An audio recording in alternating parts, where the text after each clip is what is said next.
Halo semuanya, kami dari SMK Santo Mikael Surakarta. Aku Puandra Widya Wijaya dari 11 TP6 absen 29. Aku Jovano dari 11 TP6 absen 20. Dan aku Asar dari 11 TP6 absen 5. Dan ini adalah video asesmen akhir tahun kami. See you. Selamat menonton. Loji Gandrung berdiri sejak 1830. Pendirinya adalah Johannes Augustinus Desinte, pengusaha gula dan tuan tanah pada masa kolonial. Lokasinya di Jalan Brigjen Slamet Riyadi nomor 261, Kelurahan Penuping, Kecamatan Lawean, Surakarta. Pada masa penjajahan, Loji Gandrung berfungsi sebagai rumah tinggal mewah seorang saudagar perkebunan gula, simbol status dan kekuasaan kolonial, dengan akses yang eksklusif bagi elit pejabat.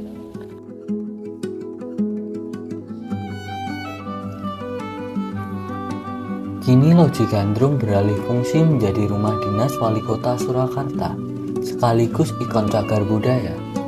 Bangunan di atas lahan kurang lebih 6.295 meter persegi ini ditetapkan sebagai cagar budaya Kota Surakarta, menegaskan pentingnya pelestarian sebagai warisan sejarah.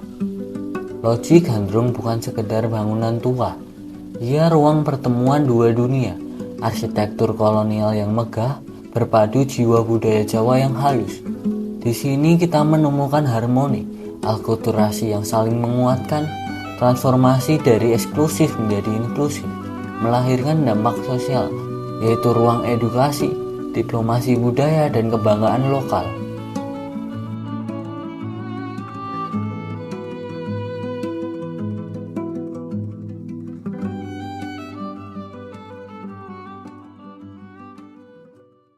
Sugeng sonten Pak. Selamat Kula sore, Jovano Bu Santen. saking SMK Mikael lajeng wawancara nalika bangunan iki Loji Gandrung.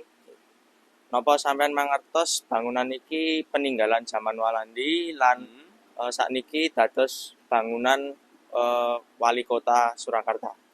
Nggih, terima kasih. Mohon izin, saya Agus Nggih. yang pada hari ini mewakili dari Mas Wali Siap. atau Mas Erspati mengucapkan salam hormat, salam Hormat. sehat, Salam sehat. dan selamat datang ke Rumah Dinas Wali Kota Nggih. Surakarta kepada Mas Jovano Nggih. yang mewakili dari Sekolahan STM Mikael. Mikael. Nggih, tadi mohon izin saya menyampaikan dengan bahasa Indonesia ya, enggak apa ya? Mboten napa-napa Pak. Tadi ada suatu pertanyaan dari Mas Jovano yang mewakili dari keluarga besar Sekolahan STM Mikael. Bangunan ini dulunya milik pribadi nggih, Oh, milik nggih. warga Belanda nggih. Terus kenapa menjadi sebuah rumah dinas? Ya gini, kita sampaikan memang benar ini dulu adalah rumah pribadi dari seorang bangsawan dari kerajaan Belanda yang bernama Mr.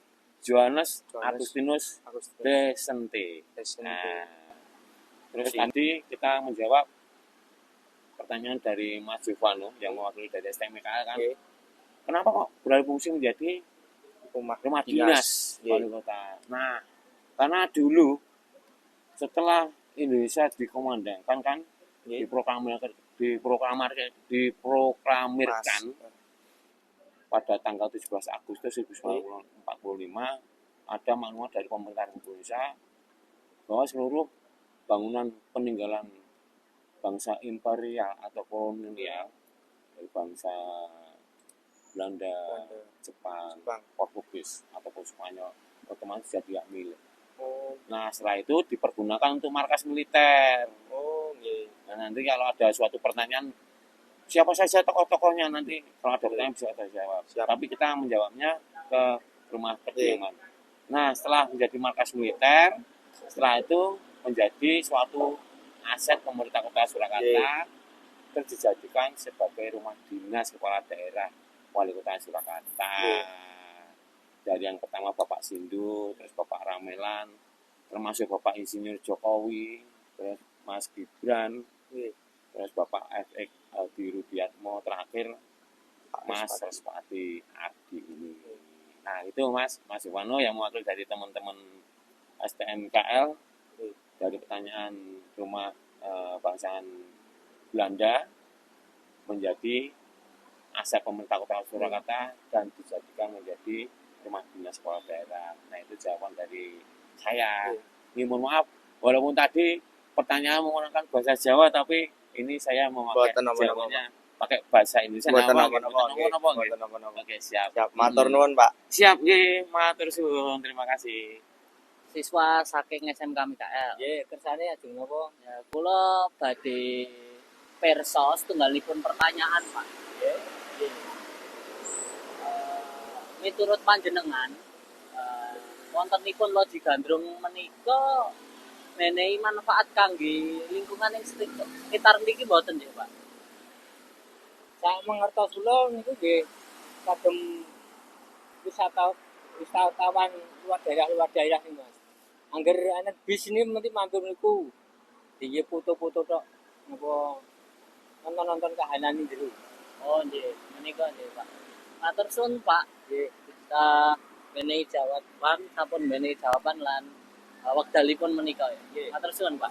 Sugeng sonten Pak, kula aser saking SMK Mikael niki ajeng wawancare Bapak terkait wawan utawi alih fungsi loji gandrung saking bangunan Belanda dados rumah dinas wali kota.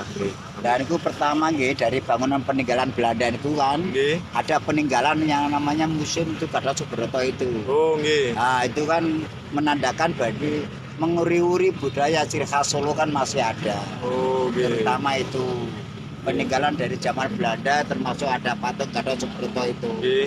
Itu menandakan bahwa itu menguri-uri juga budaya ciri khas wong Solo. Yang nggih. omah lawas itu, omah londo itu. Nggih. Dan tempatnya pun positif buat masyarakat. Dampaknya positif nggih, Pak. Positif sae.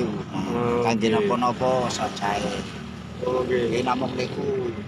Dan masalah kegiatan pemerintahnya kan wong awam kan nggak tahu. Oh nggih, Cuma tapi keperluannya kangge masyarakat, kangge apa-apa tuh baik. oh baik. Buat nggih. foto-foto, buat selfie-selfie itu berguna bagi masyarakat untuk mengenang masa-masa ya termasuk kayak kenangan-kenangan apa sejarah dulu Mas. Nah, itu aja jawabannya Mas. Oh. Intinya positif buat masyarakat Solo, khususnya umumnya bagi masyarakat se-Indonesia kan sering Oh ada nggih. kunjungan dari tamu-tamu Luar dari ngeten. kota yang naik Oh. berpeluduk itu Nggih. pada selfie-selfie, foto-foto di situ. Hmm. Itu menandakan kan ciri budaya Solo kan masih hidup. Nggih, siap. Nah itu aja Oke, cukup. berarti kesimpulanipun tampaknya positif. Positif Oke. saya kagem masyarakat, khususnya masyarakat Solo, umumnya masyarakat Indonesia kan soalnya itu kan tempat kayak budaya seni dikunjungi tamu-tamu dari luar, Oke, siap. termasuk orang mancanegara, turis-turis itu kan kadang-kadang ada yang sok selfie di situ. Ngapunten nek ganggu waktune Betul. jenengan nggih, Pak. Matur nuwun sanget niki Nggih. pun dibantu. Nggih, pun Kalau- muga-muga makin sukses. Nggih, matur nuwun. Monggo, Pak. Monggo, nggih. Nah, itu dia. Nah, loji gandrung ini bukan hanya sekedar bangunan tua, namun warisan sejarah yang menghubungkan masa lalu dengan masa kini. Pelestarian mengajarkan kita tentang pentingnya menjaga identitas budaya di era perkembangan zaman ini. Benar tuh, dan bersama-sama mari kita menjaga kebudayaan yang ada dan sejarah-sejarah yang ditinggalkan untuk generasi mendatang. Yeay. See you.